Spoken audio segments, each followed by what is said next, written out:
toutes et à tous, merci de regarder cette vidéo. Je m'appelle Salvatore Capaille, je suis thérapeute, j'exerce en région lyonnaise à une vingtaine de kilomètres nord-ouest de Lyon. Je reçois des personnes qui viennent me voir pour des peurs, des phobies, des angoisses, des blocages, et je les accompagne avec des techniques qui sont l'hypnose, le MDR ou la marche thérapeutique, une nouvelle technique que je décris dans la vidéo précédente en fait. Aujourd'hui, je vais vous parler des peurs, comment elles s'installent, pourquoi elles existent, d'où elles viennent, comment ça fonctionne et pourquoi il faut s'en libérer. Voilà. Alors les peurs, bien sûr, c'est une protection et heureusement qu'on a ces mécanismes de protection parce que sinon, ça fait longtemps qu'on aurait déjà été mangé quand nous étions encore dans les arbres en tant qu'hominidés. Même à l'époque de Cro-Magnon, on aurait été mangé par des gros prédateurs. Donc bien sûr que c'est très utile. De nos jours, c'est un peu différent parce qu'elles sont plus diffuses. Elles sont encore probablement utiles, mais moins claires. De l'anxiété, de l'inquiétude, des angoisses, des croyances limitantes. Donc ça nous empêche de monter en vibration, ça nous empêche de rayonner, ça nous empêche d'être dans la joie, donc il faut s'en libérer au maximum.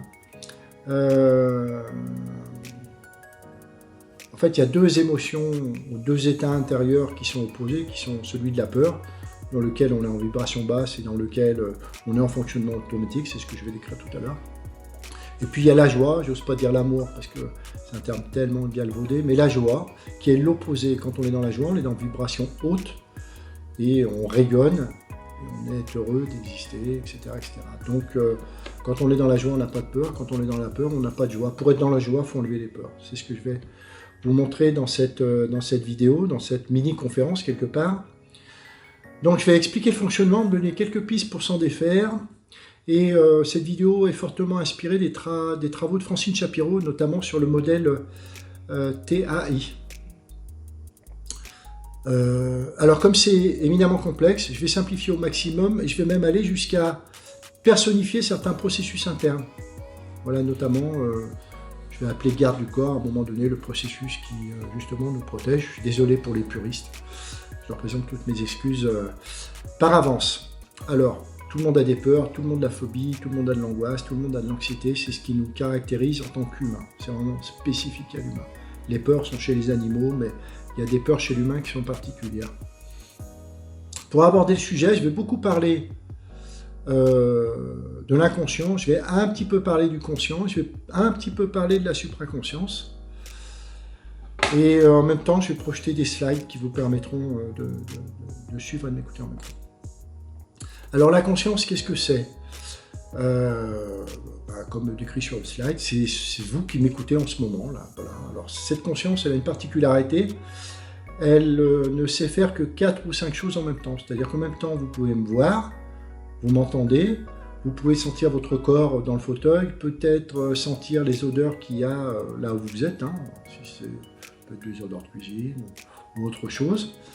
Et peut-être encore voir du coin de l'œil ce qui est posé sur votre table. Et ça va s'arrêter là. Et en plus, cette conscience fatigue très vite le corps. C'est-à-dire que si vous restez concentré, au bout d'une heure et demie, il faut aller faire une pause. C'est pour ça qu'il y a des récréations à l'école et c'est pour ça qu'on fait des pauses le matin et l'après-midi dans le monde professionnel ou même au niveau des conférences ou des ateliers. Voilà.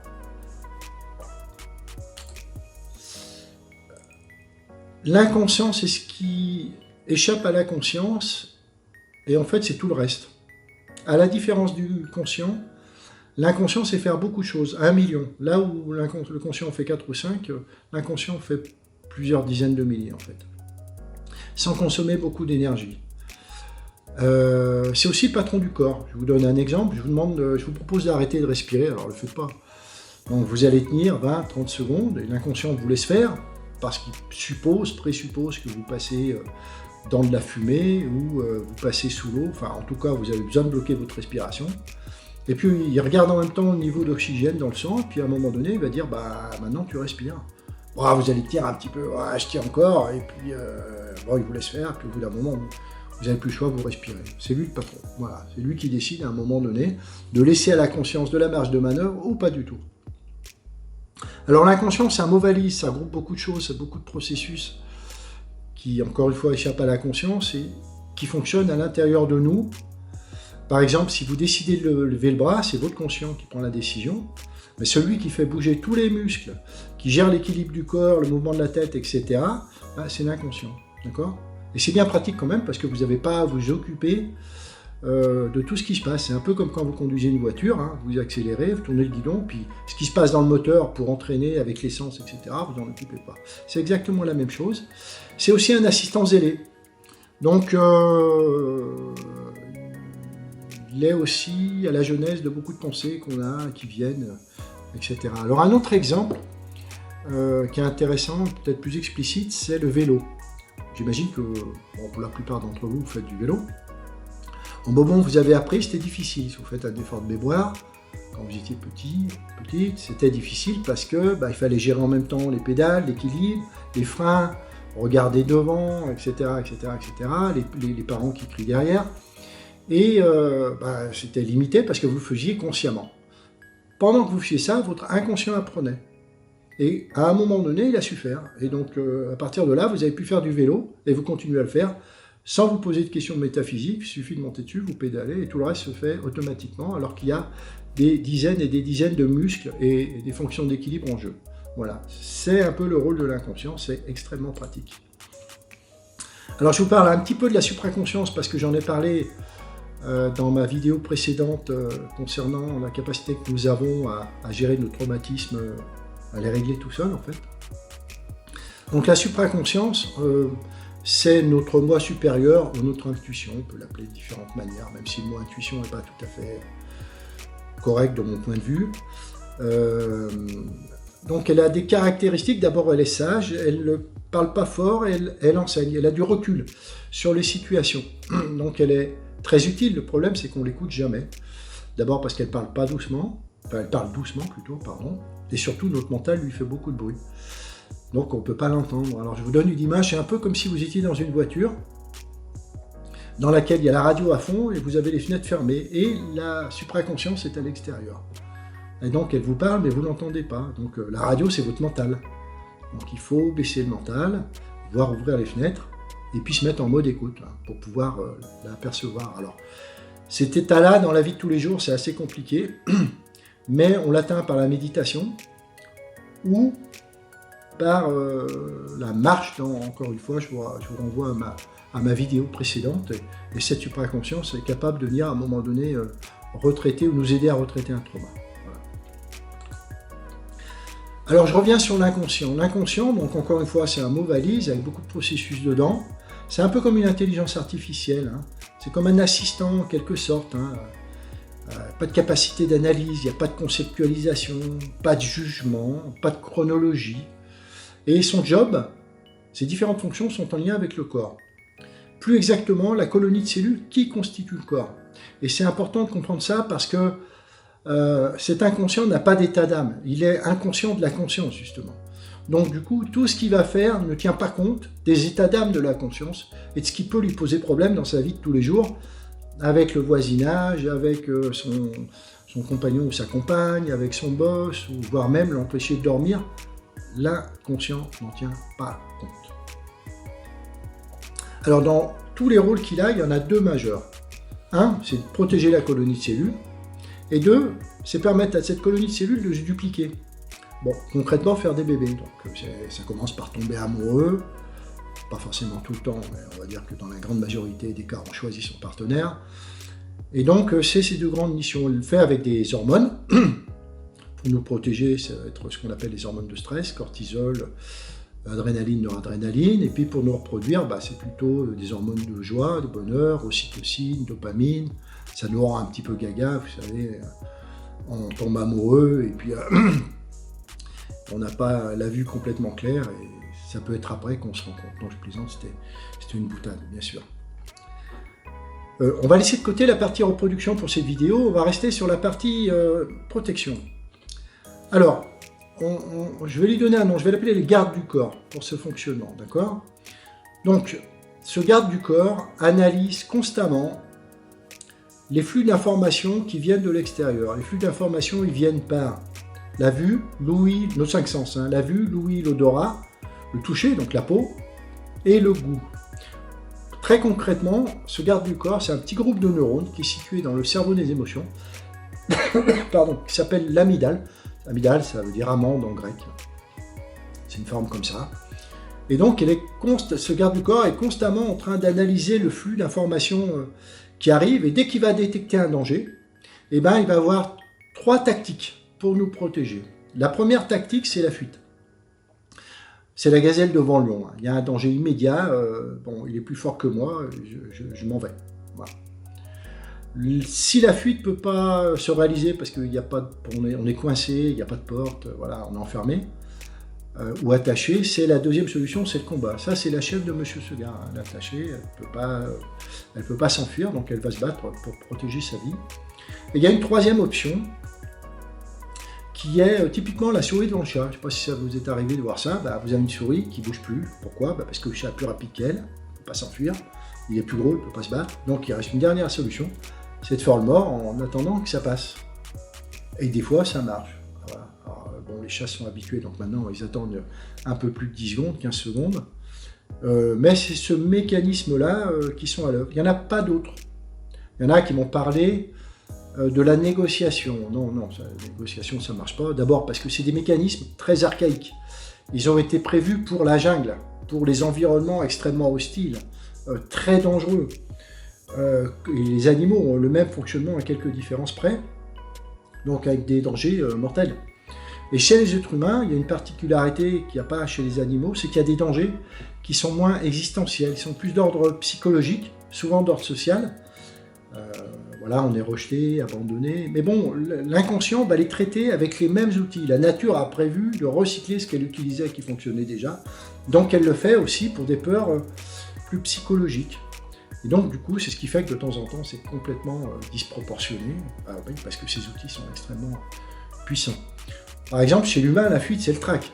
Hein, j'ai les jambes qui tremblent, je sue, puis j'ai les pupilles dilatées, et puis j'ai qu'une envie, c'est de me barrer. La plupart du temps, c'est activé parce qu'il y a des gens qui vous regardent, plusieurs, avec des regards de prédateurs. Prédateurs, c'est des regards d'êtres vivants qui peuvent viser. Donc les humains, ils ont des regards de prédateurs. Les proies ont les yeux sur les côtés pour voir arriver les prédateurs. Donc le trac, c'est, j'imagine que l'inconscient voit des regards de prédateurs, comme il ne sait pas que c'est pour un spectacle ou une conférence, voilà, il n'a pas ces notions-là. Il voit plein de regards de prédateurs qui le regardent, donc dans la jungle, vous savez, vous êtes transformé en beefsteak, quoi. Donc du coup, il va dire au conscient, barre-toi. Et pour lui dire, il va transmettre la peur, c'est le trac, il va envoyer l'adrénaline, enfin il va utiliser l'adrénaline, la noradrénaline, cortisol pour activer l'énergie dans les jambes. Vous tremblez parce que vous avez de l'énergie, il a mis l'énergie là pour partir en courant. Et puis vous suez, parce que si on vous attrape, comme ça glisse. Donc c'est des mécanismes extrêmement efficaces, parfaits. Donc le trac, c'est l'équivalent de la fuite, mais ça peut être aussi une fuite, il y a une situation, je vais me débrouiller pour ne pas y aller, quoi. Il y a un rendez-vous, je vais tout faire pour trouver une excuse pour ne pas y aller, c'est exactement ça. Et puis l'immobilité, par exemple, je ne sais pas quoi faire, j'abdique, je me soumets, ou alors je suis même la dépression, hein. Ou alors je suis tétanisé, je ne sais pas quoi faire, je ne sais plus quoi faire. Voilà, c'est typiquement ces 3 modèles. Alors un petit détour par les émotions. Parce qu'il y a des amalgames là-dessus, des quiproquos. D'abord, le nombre d'émotions est assez réduit, d'émotions primaires. Donc là, sur le slide, vous voyez joie, surprise, tristesse, colère, peur, dégoût, confiance. Alors bon, ça varie, il y en a qui rajoutent un autre état, voilà. Mais en tout cas, il y en a peu. Et elles sont universelles, c'est-à-dire qu'on les ressent, mais on les montre aux autres. Et quel que soit le pays d'où vous venez, que vous soyez chinois, africain, occidental, la colère, ça se voit sur le visage. Voilà. Donc, elles sont faites pour être vues à l'intérieur et vues de l'extérieur. Bon, la surprise, c'est pour évaluer rapidement une situation. La peur, ça, je l'ai dit tout à l'heure, ça déclenche la fuite, ou le combat, ou la sidération, dans le pire des cas. La colère, c'est la défense des acquis. La tristesse, c'est le repos essentiel, etc., etc., etc. Ces émotions, de mon point de vue, elles ont le rôle de voyant. De voyant, par exemple, dans votre voiture, vous avez un voyant d'huile qui qui vous prévient qu'il n'y a plus d'huile dans le moteur. Et bien, ces émotions, c'est la même chose. Quand vous ressentez une émotion, ça vous permet de savoir ce que votre inconscient est en train de faire à l'intérieur de votre corps à un instant T.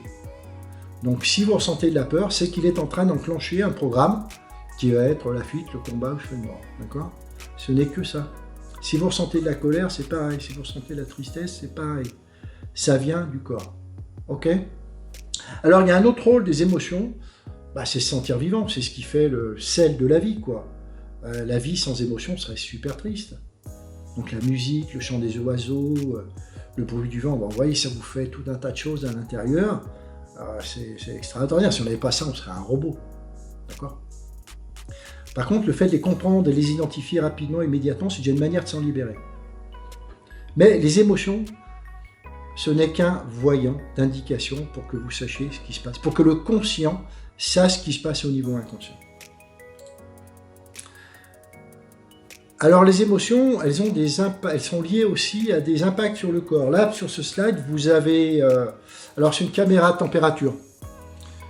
Donc c'est pas forcément l'énergie, mais ça montre quand même là où il y a de l'activité. Donc on voit par exemple que la joie, on rayonne. Quand on rayonne, on voit bien qu'il y a de l'énergie un petit peu partout. On voit que la tristesse, tout est désactivé. Hein, en bleu, sur cette échelle-là, en bleu, c'est activation minimale. Rouge, jaune, c'est activation maximale. Donc on voit la tristesse, on n'a plus envie de courir, on n'a plus envie de bouger. Au contraire, on a juste envie de se mettre sous une couverture et de se faire bichonner, voilà. On voit que la colère, l'énergie, elle est dans les poings, dans la poitrine et dans la tête. Hein, c'est souvent ce que disent les personnes. Hein. La peur, il se passe quelque chose dans le ventre. D'accord ? Souvent, hein, j'ai la peur au ventre, etc., etc. Le dégoût, on voit que c'est activé vers la gorge. Donc même avec une caméra comme ça de température, on voit quand même que à chaque émotion est identifié des ressentis dans le corps. Donc ça permet aussi de pouvoir déjà comprendre quel type d'émotion on a, parce que souvent c'est relativement difficile. Alors, je vous ai parlé d'émotions, j'ai dit on a 6 ou 7 de base, c'est les émotions qu'on appelle primaires. Bien sûr, elles ont de l'intensité variable. Par exemple, la peur, ça peut être minima de l'appréhension, et une grande peur, c'est de la terreur. Une colère, ça va de la frustration à la rage. Le plaisir, ça va de la sérénité à l'extase. Donc déjà, on a une explosion un petit peu combinatoire, rien qu'avec une échelle d'intensité. Et la particularité des émotions, c'est qu'elles se mélangent aussi, c'est-à-dire qu'elles créent des émotions qu'on appelle secondaires, que vous voyez un petit peu sur cette rosace là. Et donc, par exemple, la surprise, alors je ne vois pas bien sur mon écran, mais la surprise et la tristesse, ça donne de la déception. La colère et le dégoût, ça donne du mépris. L'anticipation et la joie, ça donne de l'optimisme, etc., etc. Donc là, on voit qu'on a deuxième niveau d'émotions, qui sont ce qu'on appelle des émotions secondaires. Par exemple, la confiance et le plaisir, ça permet l'amour. Si au lieu du plaisir, c'est de l'extase, et de l'admiration, c'est que vous êtes probablement très amoureux. Voilà. Optimiste, c'est du plaisir plus de l'anticipation. La soumission, c'est de la confiance et de la peur. Donc ça commence à être intéressant, on s'aperçoit qu'on a des ressentis un petit peu plus évolués, si j'ose dire, mais toujours avec des mécanismes de base. À la différence des primaires, les émotions secondaires vont durer longtemps. Donc une émotion primaire, c'est la peur, ça va durer 5-10 minutes, quoi. C'est rapide, instantané, au moment où il y a le danger. Les émotions secondaires, c'est une protection de niveau plus long dans le temps. Et c'est souvent associé à des croyances limitantes. Je reviendrai tout à l'heure. Par exemple, comme la honte. Je suis une mauvaise personne. Ou la culpabilité, c'est de ma faute. Hein, la faute, c'est culpabilité, c'est plaisir plus peur. La honte, c'est peur et dégoût. Donc on commence à voir que on peut commencer à ressentir pas mal d'informations, avoir pas mal d'informations sur notre fonctionnement. Je vais vous donner un exemple. Une situation, c'est une personne qui échoue à une présentation, par exemple. Voilà. La croyance limitante, ça va être de dire je suis jamais à la hauteur. Je reviendrai sur les croyances limitantes. L'émotion primaire, ça va être tristesse et surprise. À la fin de la présentation, quand il va s'apercevoir qu'il a échoué. Et l'émotion secondaire, ça va être la déception. L'émotion tertiaire, ça va être la honte, la anxiété, la culpabilité. D'accord ? Et donc la conséquence, la personne ne va plus faire de futures représentations, elle ne va plus faire de présentation, qui va renforcer, ça va renforcer sa croyance limitante, je ne suis pas capable, je ne sais pas faire les présentations. Ok? Donc vous voyez pour l'instant que je parle de choses que vous pouvez ressentir, et pourtant je vous explique que ça a l'air d'être un peu comme de la mécanique. C'est le fonctionnement de la machine en fait. Alors d'où viennent nos peurs? On a 3 types de peurs. On a des peurs d'abord qui sont innées. Si vous prenez un inné, c'est-à-dire qu'on arrive sur Terre avec un. Si vous prenez un bébé, que vous le regardez avec un regard dur, ou si vous lui parlez avec une voix comme ça, très dure, vous allez probablement le faire parler. C'est des peurs innées, ça. Les grands bruits, des regards méchants, ça, c'est des dangers que la nature a considérés comme étant constants. Voilà. Donc, c'est transmis génétiquement. Ensuite, il y a ce que j'appelle le transgénérationnel. Donc, le transgénérationnel, c'est toutes les peurs qu'ont engendrées ou appris, pas traitées, pas surmontées nos ancêtres, y compris nos parents, et qui continuent à nous transmettre comme expérience à connaître, puisque les peurs, c'est des protections. Donc, continuent à nous transmettre de façon inconsciente. Et quand on est un enfant, on absorbe tous les non-dits. Et en absorbant tous ces non-dits, on absorbe aussi tous les réflexes, les stratégies, les peurs sans qu'on s'en rende compte. Ça, c'est ce qu'on appelle le transgénérationnel. Donc ça peut être la peur de la pauvreté, la peur du déclassement social, ou des non-dits comme la peur d'un enfant, etc. Voilà. Et puis il y a les peurs qui viennent des expériences vécues qui comportaient un danger. Et là, il y en a de 2 types. C'est des peurs dans lesquelles il y a des dangers d'ordre physique, donc on nous agresse physiquement. Ça peut être du viol, ça peut être des coups, ça peut être aussi quand on est un accident, ça peut être aussi ce qu'on voit sur les autres. Sachez, surtout quand on est enfant, quand on voit des scènes de violence sur quelqu'un, c'est comme si on les vivait sur nous, c'est intégré de la même manière. Et puis il y a des peurs d'ordre plus psychologique. On est humilié, on est abandonné, on est trahi, on nous dit t'es nul, etc. Ça, c'est la même chose, c'est des mécanismes. Il y a moins de danger physique, mais c'est les mêmes dangers. Parce que pour l'inconscient, si l'autorité qui est censée vous protéger, quand vous avez 6 ans, vous dit t'es nul, qu'a priori elle le répète, l'inconscient va, pour lui, considérer que c'est un danger vital. Pourquoi? Parce que comme il est archaïque et toujours dans la jungle, il n'a pas conscience de 2025, il n'a rien conscience de ce qui nous entoure, il a toujours ces vieux mécanismes archaïques, il va considérer que si vous êtes abandonné ou rejeté, parce qu'on vous le dit quelque part, vous risquez de mourir. Parce que dans la jungle, si on est seul, on survit 2 minutes. On survit parce qu'on est en groupe dans la jungle. Donc il a toujours cet apprentissage, il refait toujours ça. Alors chez l'humain, oui, l'ordre psychologique, c'est tout ce qui est déclassement en fait, c'est la capacité, le risque qu'on a de se retrouver un petit peu tout seul sans ses parents, etc. Et d'ailleurs les parents, mais pas que les parents, les profs, les instits, sont les premiers créateurs de nos peurs et de nos angoisses. Et pourquoi? Parce qu'entre 0 et 7 ans, ou même 8 ans, on prend tout au pied de la lettre. Donc quand on nous dit t'es nul, on entend t'es nul, et l'inconscient rajoute donc t'es en danger. Voilà, surtout quand ça vient des adultes qui sont censés nous protéger, ceux qui nous sont proches. D'accord? Alors, ce qui se passe souvent chez l'enfant, c'est que dans les 3 stratégies, la fuite, le combat, le chevet de mort, je vous le fiche en 1000, c'est souvent le 3e, c'est le chevet de mort. C'est la soumission, on ne peut pas se barrer de chez soi, à 4 ans c'est très rare. Au pire, on peut peut-être aller dans sa chambre en pleurant, mais ça c'est plus tard. On ne peut pas tarter ses parents, donc la plupart du temps, c'est la soumission, c'est-à-dire je baisse la tête, je suis tétanisé, je baisse la tête, et puis j'attends que ça passe. Voilà.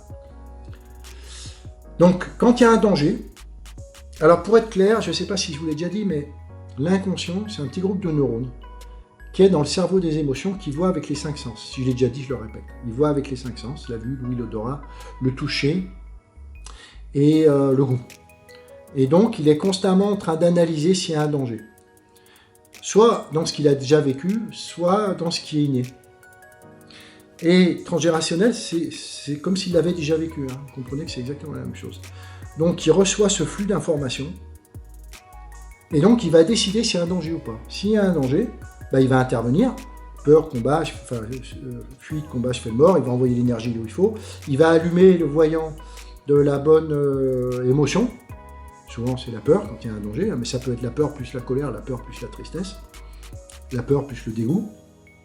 Il va activer ça, et puis il va enregistrer ce qui s'est passé. Ok ? Et donc, dans l'enregistrement qu'il vient de faire, que j'appelle un souvenir négatif, alors, rien n'est négatif dans le fonctionnement du corps. Donc, je dis négatif, c'est simplement pour expliquer que c'est un souvenir, quand on s'y reconnecte, c'est désagréable. Et donc, comme on a des souvenirs négatifs, on a des souvenirs positifs, on a des souvenirs neutres. Les positifs et les neutres sont stockés dans une partie de la mémoire que j'appelle la cave. Je reviendrai là-dessus tout à l'heure. Et le souvenir négatif est stocké à un endroit que j'appelle sous le coude. Donc un souvenir négatif, il contient quoi? Des images, donc des sons, des sensations.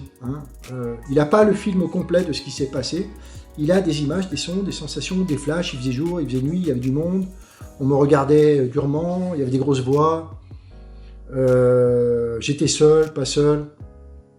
Il va enregistrer ça. Il y avait tel type d'odeur, etc. Il va enregistrer les émotions qu'il a allumées, qu'il a activées. Peur, dégoût, colère, etc. Il va mémoriser des sensations physiques. C'est-à-dire, ça vous est arrivé d'avoir une peur de faire comme ça. Cette sensation physique, il va se rappeler que c'est ce geste-là qu'il faut faire, qu'il a fait en tout cas dans cette peur, dans ce moment où il y a eu un danger. Et ça, c'est pour les animaux pareil, mais pour l'humain, il va rajouter une nouvelle chose qui s'appelle la cognition négative ou croyance limitante, qui est une protection à long terme. Je m'explique. Imaginez que vous avez 5 ans et que vos parents vous perdent dans un centre commercial pendant un quart d'heure. Ils n'ont pas fait exprès, bien sûr. Ils vous perdent dans un centre commercial. Donc, vous allez vous mettre à pleurer dès que vous allez vous apercevoir que vous êtes toute seule. Vous allez ressentir la peur. Donc, l'inconscient va le voir. C'est même lui qui vous fait pleurer. Et donc, il va mémoriser. Il faisait jour, il faisait nuit, il y avait du monde, j'étais seul. Il va mémoriser peur. Il va mémoriser qu'il vous a fait pleurer. Et puis, il va mémoriser la cognition négative suivante. 1. Ce qui s'est passé, c'est de ta faute. 2. Croyance limitante. Tout seul, tu es incapable de survivre. Il va mémoriser ça. Comme la cognition négative, c'est une protection long terme, c'est-à-dire que l'enfant, à partir du moment où il a vécu ça jusqu'à la fin de sa vie, s'il ne s'en débarrasse pas, va croire que chaque fois qu'il est seul, il est en danger. Et donc, qu'est-ce qui va se passer probablement pour vous suite à cet événement? Que vous allez faire en sorte de ne pas rester tout seul. Et voire même si vous êtes seul, d'être angoissé. Alors c'est ce qui fait que des fois, il y a des adultes qui vont rester attachés à une personne, y compris quand elle est perverse, narcissique, simplement parce que dès qu'elle s'en détache, elle est angoissée par la peur d'être seule. C'est lié à cette cognition négative. Je vais vous donner un autre exemple, avec peut-être plus simple. Vous avez 4 ans, vous promenez tranquillement avec votre mère ou votre père, puis il y a un chien qui vous fonce dessus et qui aboie. Donc, garde du corps, l'inconscient, danger, va vous protéger, vous êtes tétanisé, puis il va mémoriser. Et donc, il va mémoriser quoi? J'étais dehors, il faisait jour, il y a un animal qui vous fixe, regarde prédateur, un chien, et puis il va mémoriser aussi que l'adulte qui était là, il panique. Imaginez que votre mère, elle est paniquée à la vue du chien. Donc, la croyance limitante, c'est je ressens de la peur, je suis terrorisé, je suis paralysé, je ne sais pas quoi faire. Et donc la croyance limitante autoprotective pour l'enfance, tu es faible, petite, pas capable de te débrouiller, pas capable de te défendre avec les animaux. Et dans cette situation, l'enfant va probablement développer une phobie des chiens plus tard. Donc les souvenirs négatifs, ils sont stockés, comme je vous l'ai dit, sous le coude. C'est une partie de la mémoire du cerveau qui consomme beaucoup d'énergie, qui n'a pas beaucoup de place, mais qui est extrêmement rapide en temps de réponse. C'est-à-dire que quand on va chercher un souvenir là-dedans, il revient en quelques millisecondes. Alors que les souvenirs positifs et neutres sont stockés dans ce que j'appelle la cave. La cave, elle est loin, c'est 400 mètres, donc quand on veut une information, ça prend 10 secondes, 1 minute, 2 minutes, mais ça n'a pas d'importance, parce que ces souvenirs-là, ils ne nous protègent pas.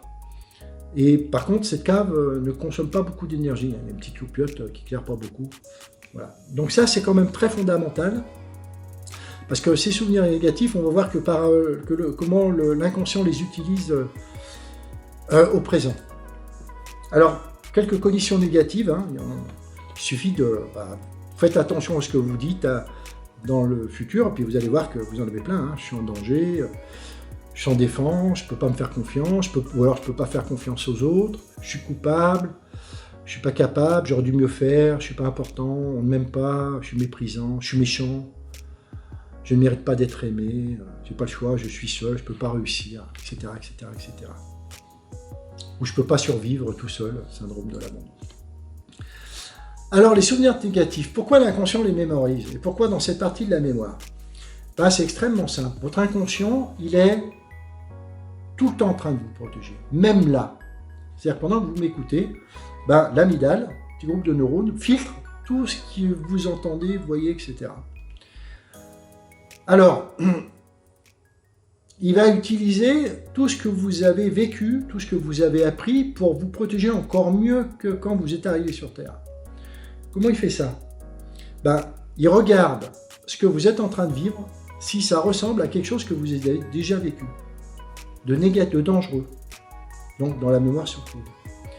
Et si ça ressemble à 10%, il va considérer que plutôt que de décider dans cette nouvelle situation s'il doit fuir, se battre ou faire le mort, qui prend tout le temps un peu de temps, il va décider de dire, bah, puisque ça ressemble à quelque chose que j'ai déjà fait, je suis intervenu moi en tant que garde du corps, que ça a marché puisque les cellules du corps sont toujours vivantes, et bien dans cette nouvelle situation qui ressemble, je fais la même chose.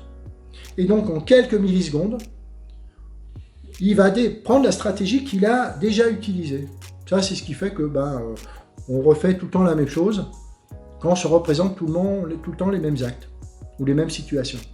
C'est avec ce mécanisme-là. Alors il y a deux problèmes qui se posent, qui sont un peu la source des problèmes des humains. Le premier problème, c'est que la comparaison entre ce que vous êtes en train de vivre à l'instant et quelque chose que vous avez vécu de négatif dans votre passé, la comparaison est grosse maille. J'ai dit 10% pour donner une idée que ça peut être des fois très étrange. Par exemple, j'ai quelqu'un qui avait la phobie des escargots. Alors, déjà, il faut le faire pour avoir la phobie des escargots. Mais la phobie des escargots était liée à un souvenir négatif d'inceste. Alors on peut se poser la question de la coquille, à quoi ça ressemble, ou alors le côté baveux, un peu mou. Bon, je ne vais pas rentrer plus dans le détail, je pense qu'avec votre imagination, vous allez comprendre que pour l'inconscient, c'est deux scènes identiques. Hein, un escargot lui disait « Ouh là là, il va se refaire la même chose que la dernière fois », et c'était pas sympa du tout. Donc, il fait revenir la panique qu'il a eue à ce moment-là. Je vais essayer de vous donner un exemple de la manière dont ça fonctionne. Imaginez que ce que vous êtes en train de vivre, si je devais le mettre en image, c'est un tableau qui représente une montagne. C'est juste pour l'explication. Ça représente une montagne. C'est un puzzle. Mais ce puzzle, il est défait en tas. Et le lien que l'inconscient va faire, c'est un autre puzzle, mais qui représente la mer. Et ben, c'est comme s'il prenait une pièce du puzzle qui représente la montagne, une pièce du puzzle qui représente la mer, il les compare. Si les pièces se ressemblent, il considère que c'est les mêmes puzzles. Et donc, il dit, la situation, c'est la même, je refais la même chose. C'est-à-dire qu'en fait, l'inconscient préfère se tromper et vous protéger avec quelque chose qui ressemble, que de ne pas vous protéger du tout. C'est ce qui fait que, du coup, on peut avoir peur d'un bâton parce qu'on a l'impression que c'est un serpent. L'inconscient préfère imaginer que c'est un serpent que pas vous protéger du tout. Voilà. Donc c'est comme ça qu'il utilise en fait ses souvenirs négatifs. Alors il y a un autre phénomène qui vient se greffer là-dessus. J'imagine que ça vous est arrivé quand vous pensez à une scène, soit vous vous souvenez d'un souvenir d'un accident ou de quelque chose qui vous est arrivé désagréable, soit vous imaginez une scène qui doit venir dans le futur et qui vous angoisse un petit peu. Comment ça fonctionne? C'est simple, quand vous pensez à quelque chose, de la manière dont est constitué le cerveau humain, les lobes qui gèrent la vue, l'ouïe, l'odorat, le toucher vont être activés. C'est-à-dire les zones qui décodent. Et donc, même quand vous le pensez. Et donc, l'amygdale, le petit groupe de neurones qui vous protège dans le cerveau des émotions, il va recevoir le flux d'informations de vos 5 sens. Enfin, en tout cas, des 5 zones du cerveau. Et donc, l'inconscient, le petit groupe de neurones, va considérer que c'est comme si vous étiez en train de le vivre. Il ne fait pas de différence entre ce que vous pensez et ce que vous êtes en train de vivre. Donc, qu'est-ce qu'il fait? Il regarde si ça ressemble. Comme ça ressemble, il fait revenir les émotions, etc. C'est ce qui fait que quand vous pensez à une scène, vous recevez des angoisses, ou de l'anxiété, ou une émotion, ou une peur. C'est lié à ça. Ça explique aussi le fonctionnement des phobies. Phobie, vous voyez une petite araignée, ben c'est probablement que vous avez, il s'est passé quelque chose un jour quand vous étiez petit, sur un film à la télé, etc., etc. Et donc, vous voyez une araignée, l'inconscient dit, est-ce que ça ressemble à quelque chose que j'ai déjà vécu? Ah oui, la dernière fois, j'ai failli me faire manger, et il fait revenir. Alors, pour l'inconscient, se faire manger par une araignée, d'abord, il n'a pas la notion de taille, une petite ou une grande, pour lui, c'est un peu la même chose. Et surtout, quand on est petit, on voit les choses en grand. Hein, moi, j'ai souvenir de ma fille, un jour, je m'approche d'un petit lézard qui était sur le mur. Oh, elle a eu une panique en disant qu'elle allait me manger. Il a fallu que j'explique que sa bouche était toute petite. Il n'y arriverait pas. Et donc, l'inconscient ne fait pas de différence, etc., etc., etc. D'accord? Donc, j'espère que pour vous, c'est clair. C'est-à-dire que ce fonctionnement-là, c'est... Je regarde ce qui est en train de se passer au présent, je me reconnecte, je regarde dans mon passé si ça ressemble à quelque chose. Oui, c'est déjà la même chose, donc je refais l'appareil. Je ne me pose pas de questions.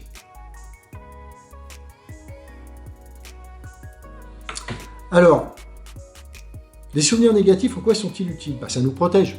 Ça nous protège de façon immédiate, et ça nous protège dans le temps avec les croyances limitantes et les émotions secondaires. Mais ça nous protège malgré nous. Parce que des croyances négatives sur vous, vous en avez plein. Et probablement qu'il y en a plein qui vont vous empêcher de faire des choses. Et donc, elles sont fausses en fait. Elles ont été vraies quand vous aviez besoin d'être protégé, quand vous étiez petit. Tout seul, tu n'es pas capable de vivre, ou tout ce que tu fais, c'est nul, etc. Ce qui vous fait penser que je ne suis pas capable, je ne suis pas l'auteur, mais maintenant, vous n'en avez plus besoin. Et donc, quand je dis c'est au détriment de nos désirs les plus chers, moi, par exemple, j'avais une phobie du bateau, et pendant des années, j'ai tout fait pour éviter les cas, y compris dans le boulot, qui me posaient problème, dans lequel il fallait que je monte sur un bateau.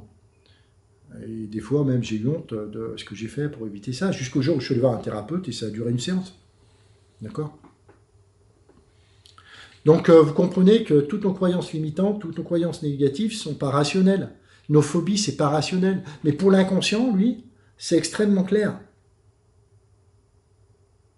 Parce qu'il est toujours dans une logique de danger archaïque, donc il ne se pose pas de questions métaphysiques, c'est une machine à s'adapter extraordinaire. Et donc tout ça, quelque part, c'est parfait. Et donc, ce qui est important de comprendre, c'est que votre personnalité, votre manière de voir le monde, elle est en grande partie liée à toutes ces histoires de vie que vous avez eues. Et c'est pas parce qu'il y a une peur qu'il y a un danger. Et c'est pas parce que vous avez des peurs, des sensations désagréables que vous êtes en danger. Il y a des gens qui disent « je suis angoissé, j'aime pas ressentir ces émotions », mais en fait, c'est un voyant. C'est juste une information. Seulement, c'est bien fait. C'est pour vous éviter... Pourquoi c'est désagréable? C'est pour vous éviter de contrecarrer ce que va faire l'inconscient. Imaginez, par exemple, que vous soyez en face de moi et que je sors un couteau de mon tiroir. L'inconscient, alors un couteau, ça ne suffit pas pour qu'il active une sensation de danger, mais imaginez qu'en même temps, j'ai un regard dur, puis je me mets à parler fort. En quelques millisecondes, il va regarder si ça ressemble à quelque chose dans son passé. Si ça ressemble, il fait pareil. Sinon, il va agir. Fuite, vous partez, vous me balancez la table sur la figure, etc. Et puis 5 minutes après, vous allez reprendre votre respiration, vous dites, mais il est fou ce gars-là. D'accord? Bon, imaginez maintenant que l'inconscient, au lieu de traiter tout seul, ils disent, conscient, qu'est-ce que je fais? C'est-à-dire, au moment où je sors le couteau, que je me mets à parler fort, il dit, conscient, qu'est-ce que je fais là? Et le conscient va dire, ouais, il est pas mal le couteau, ça me rappelle Top Chef, ça fait penser que le mien, trop tard, vous êtes mort. Donc, on tient un danger. L'inconscient ne demande jamais au conscient ce qu'il doit faire. C'est automatique.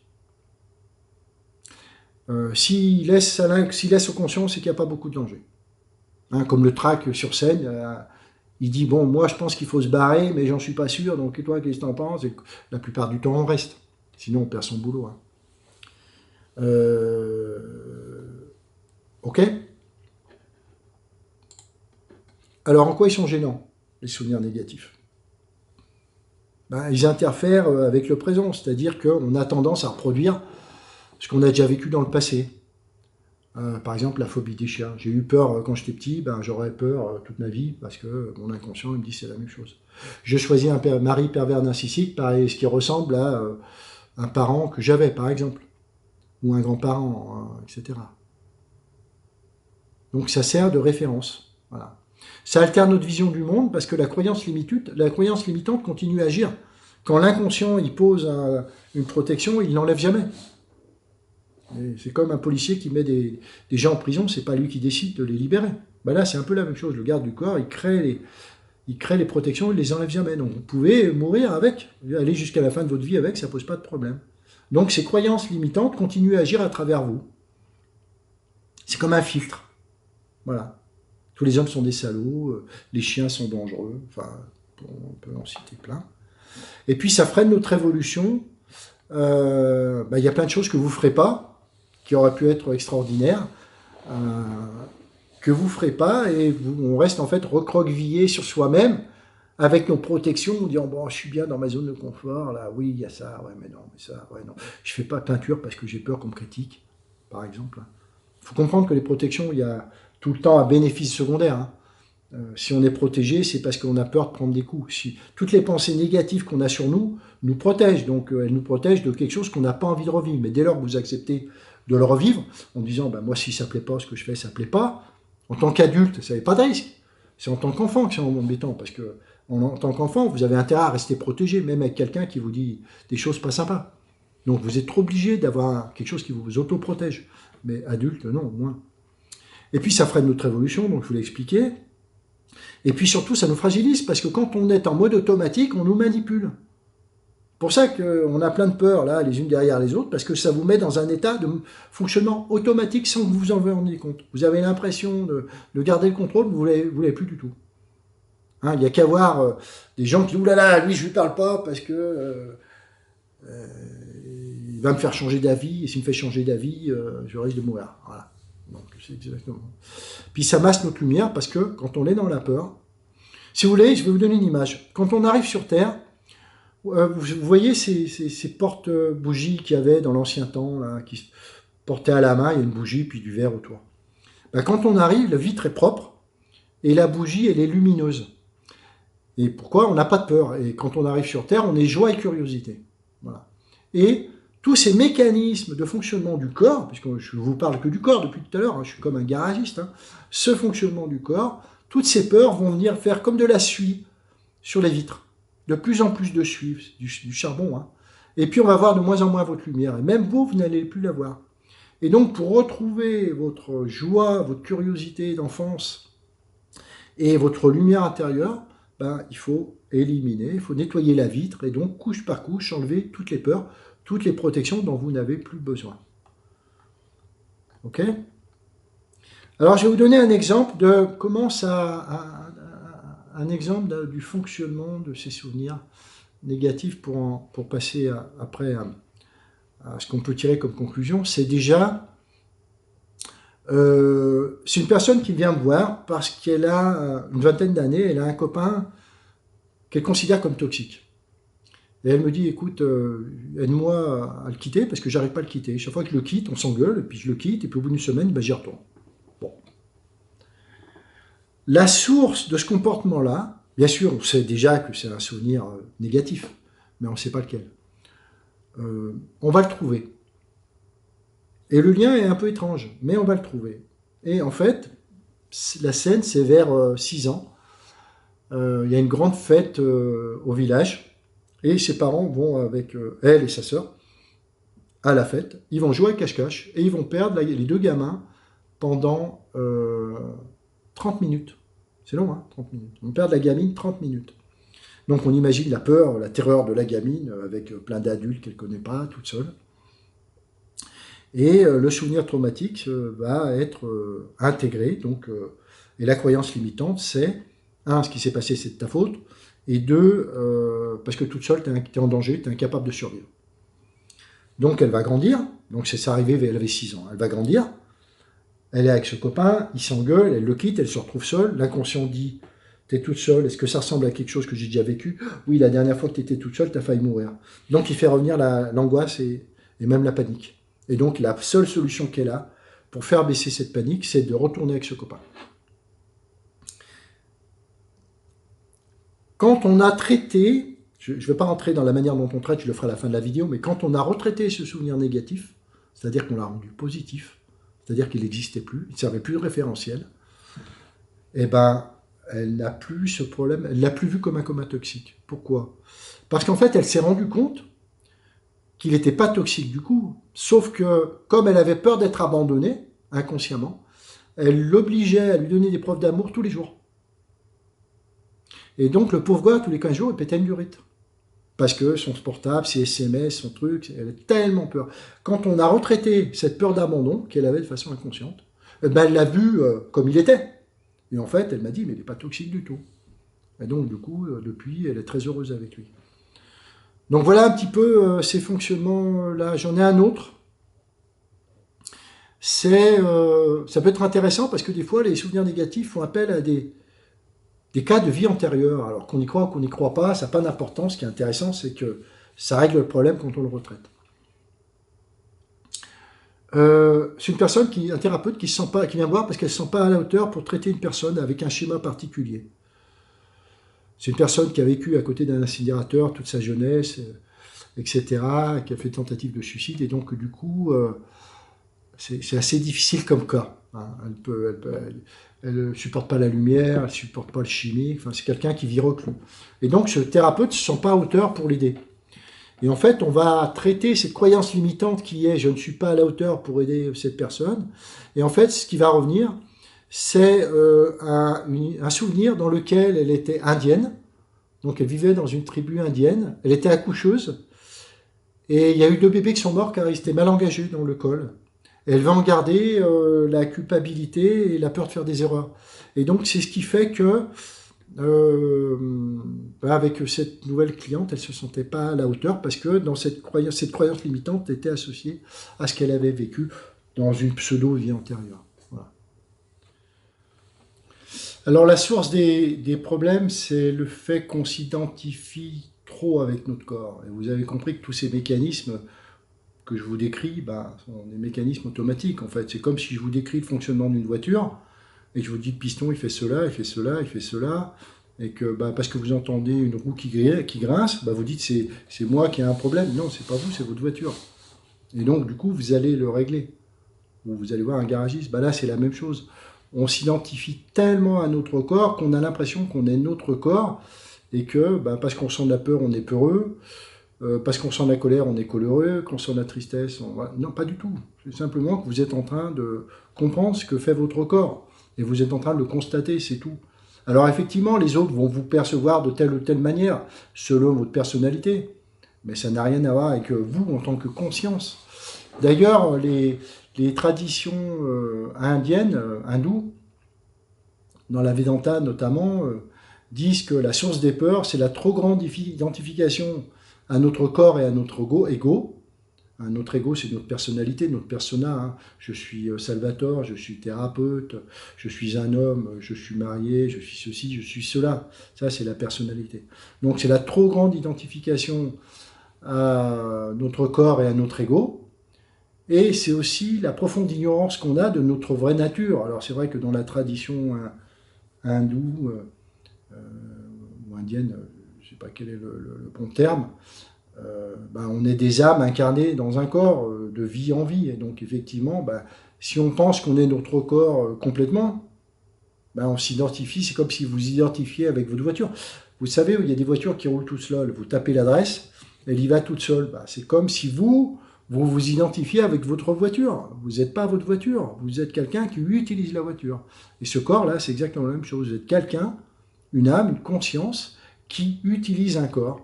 Donc ça c'est de nature à vous permettre de prendre du recul sur la peur, sur ce que vous ressentez, y compris sur les sensations désagréables. Je vous l'ai dit déjà tout à l'heure, c'est pas parce que vous ressentez des sensations désagréables que vous êtes en danger. D'accord? Voilà. Alors quels enseignements on peut tirer avec tout ce que je viens de vous dire? D'abord, la peur, c'est des protections. Donc c'est parfait, c'est un mécanisme parfait qui est là pour protéger les cellules du corps, ça il faut l'admettre. Donc soyez en paix avec votre corps, soyez pas en combat en disant ouais, c'est pas bien, c'est positif ce que fait le corps. C'est juste. Voilà. Il fait avec les outils qu'il a et l'expérience de vie qu'il a. En gros, je suis en train de vous dire que si moi j'avais vécu votre histoire de vie dans votre corps, ben, je ferais comme vous à 95% et vice-versa. Donc c'est des mécanismes qui nous dépassent. Donc c'est déjà de les accepter quelque part. Et d'être à l'aise avec ça. C'est-à-dire s'accueillir, s'accepter, s'accueillir sans réserve.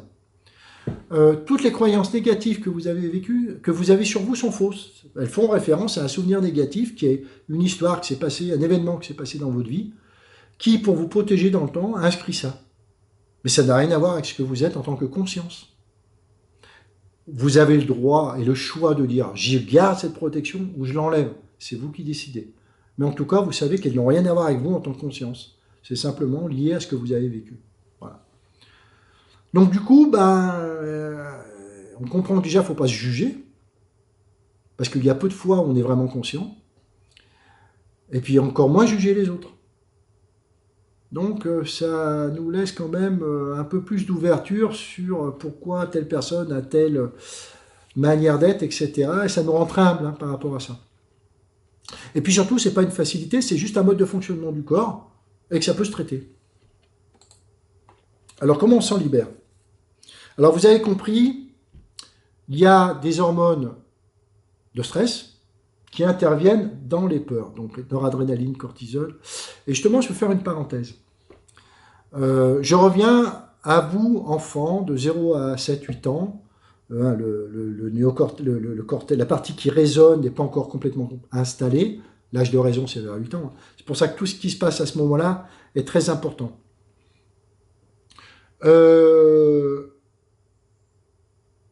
Un parent envoie un signal négatif. L'inconscient va dire danger, stress, je monte mon adrénaline, voilà.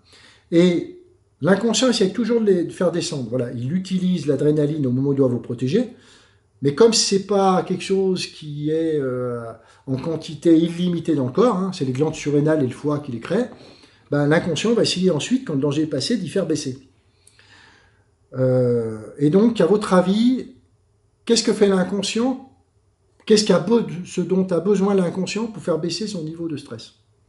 Vous imaginez que vous êtes un petit enfant, qui a des parents là, qui vous envoient, c'est l'amour, les marques d'affection. Parce que quand vous recevez de l'amour et des marques d'affection, l'inconscient dit c'est bon, je peux baisser mon stress, je suis protégé. Et ça, si vous avez des parents dans lesquels il n'y a pas de marque d'affection jamais parce qu'ils ne savent pas faire, parce qu'ils n'ont pas appris, du coup ça fait des enfants qui sont souvent dans l'anxiété, constante. Et donc c'est pour ça que c'est important, y compris quand vous pouvez gronder un gamin, bien sûr, lui montrer qu'il y a des choses qui n'ont pas été faites, et simplement lui donner de l'amour, des marques d'affection plus tard, à un autre moment. Et là, vous allez le faire grandir de façon équilibrée. Ça fait des gens, quand il n'y a pas ce retour d'affection, qui permet simplement à l'inconscient de baisser son stress, un niveau d'adrénaline et cortisol, quand il n'y a pas ça, ça fait des enfants qui vont grandir avec un stress constant. C'est-à-dire qu'il y a un danger qui peut arriver tout le temps, tout le temps, tout le temps. Et donc, ça va créer aussi des enfants qui vont être tout le temps en train de chercher l'amour en disant « je manque d'amour ». Voilà, pourquoi? Parce que l'inconscient, il n'a pas de notion de date, de chronologie. Donc, quand il est enfant, pour être rassuré, il va essayer de provoquer des situations dans lesquelles il va recevoir de l'amour, de l'attention, de l'affection. Et si ça n'arrive pas, il va grandir en ayant l'impression qu'il manque d'amour et donc il va tout le temps essayer d'attirer l'attention, même s'il est adulte, même s'il a 50, même s'il a 70 ans. Ok? Donc alors, comment s'en libérer? Alors il y a plein de techniques qui d'abord aident à s'apaiser, c'est-à-dire faire baisser le niveau d'adrénaline et puis monter les hormones de stress et monter les bonnes hormones, ocytocine, dopamine, etc. Donc, c'est assez basique, vous devez les connaître. D'abord la méditation, c'est un calme intérieur, puis c'est très utile pour la supraconscience. Le yoga, ça vous permet de vous concentrer. Les balades en forêt, couper la télé, en tout cas couper les trucs, le BFM TV et toutes ces chaînes anxiogènes là. Écoutez-les une fois tous les 15 jours pour rester quand même connecté au monde, mais coupez quand même au maximum. Écoutez de la belle musique, toutes des choses qui vous élèvent. dessinez, faites des tableaux, de la peinture, du chant, voilà, des choses comme ça fait monter les bonnes hormones, ça fait bosser les hormones de stress. Prenez les gens dans vos bras, vos proches et les autres, faites comme vous voulez, mais prenez les gens dans vos bras. Quand vous prenez les gens dans vos bras, ça crée de l'ocytocine et de la dopamine, des hormones qui calment, chez vous et chez l'autre. Voilà. Ensuite, moi, ce que je vous conseille, c'est d'aller voir un thérapeute. Si vous ne l'avez jamais fait, ben, faites-le. Il y a des thérapies brèves aujourd'hui. En 2, 3, même une séance, des fois, vous allez vous débarrasser d'une peur, de quelque chose qui vous empêche de vivre. Hein, moi, j'ai tendance à dire, la vie, c'est une route, puis vous avez des cailloux dessus. Bah, si vous avez des cailloux, ils vous empêchent d'avancer, bah, virez-les. Donc, allez voir un thérapeute. Si vous ne l'avez jamais fait, bah, je vous conseille de le faire parce que ça va vous aider à vous comprendre un peu qui vous êtes, etc. etc., etc. Et puis, bah, si vous avez déjà fait ce parcours et que vous continuez à en avoir et que pour des raisons de temps ou d'argent, bah, il y a une nouvelle technique que j'ai exprimée encore une fois dans mon ancienne vidéo, la vidéo d'avant, qui est celle d'utiliser la supraconscience qu'on obtient. Alors je vais passer quelques slides rapidement. C'est une capacité cachée qui est simple à activer, il n'y a pas besoin d'outils de notre corps, il suffit d'aller marcher, d'accord ? Voilà, c'est une vitesse normale, dans un environnement tranquille, sécurisé, seul ou à plusieurs.